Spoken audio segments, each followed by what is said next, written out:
TTD laddu వివాదంపై మంత్రి సత్యకుమార్ స్పందించారు. కల్తీ నెయ్యి వాడారనే వార్తలు రావడం కలిచివేసిందన్నారు. గత ప్రభుత్వం ఆలయ పవిత్రతను తగ్గించే ప్రయత్నం చేసిందని ఆరోపించారు. దేవస్థానాన్ని కూడా రాజకీయ కార్యకలాపాలు కేంద్రంగా మార్చారని ఫైర్ అయ్యారు. ఇతర మతాల ప్రచార వ్యాప్తికి నిర్ణయాలు తీసుకున్నారని ఆరోపించారు. అన్య మతస్థుల్ని చైర్మన్గా నియమించారని మండిపడ్డారు. ఆలయ నిధులు దారి మళ్లించే ప్రయత్నం చేశారని ఆరోపించారు.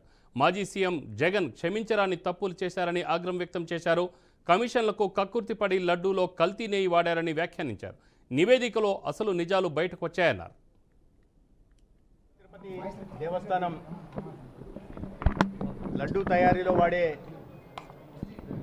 నెయ్యిలో కల్తీ జరిగిందని వార్తలు రావడం, national dairy development corporation board ద్వారా నివేదిక బయటికి రావడం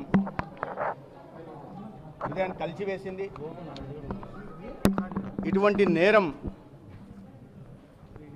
ఎవరు ఎప్పుడు భగవంతుడి విషయంలో పాల్పడి ఉండరు. నేరానికి వైఎస్ఆర్సీపీ ప్రభుత్వం అధికారంలోకి వచ్చిన నాటి నుంచి ఫిష్ ఆయిల్ని వాడారనే విషయం బయటకు వచ్చింది నివేదికలో.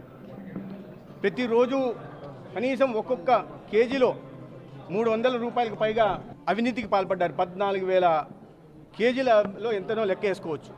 ఇంత పెద్ద అవినీతి అప్పట్లో ముఖ్యమంత్రిగా ఉంటున్న జగన్మోహన్ రెడ్డి గారికి తెలియదను అంటే ఎవరు నమ్మే స్థితిలో లేరు. ఇవాళ ఖచ్చితంగా ఈ అవినీతి సొమ్ము ఆయన ఖజానాకే పోయి ఉంటుంది. ఆ అవినీతి సొమ్ము కోసం ఇటువంటి అపచారానికి జగన్మోహన్ రెడ్డి పాల్పడ్డారు. ఈ విషయంలో అది అధికారులైనా, రాజకీయ నాయకులైనా, ముఖ్యమంత్రి అయినా, లేదా గతంలో పనిచేసిన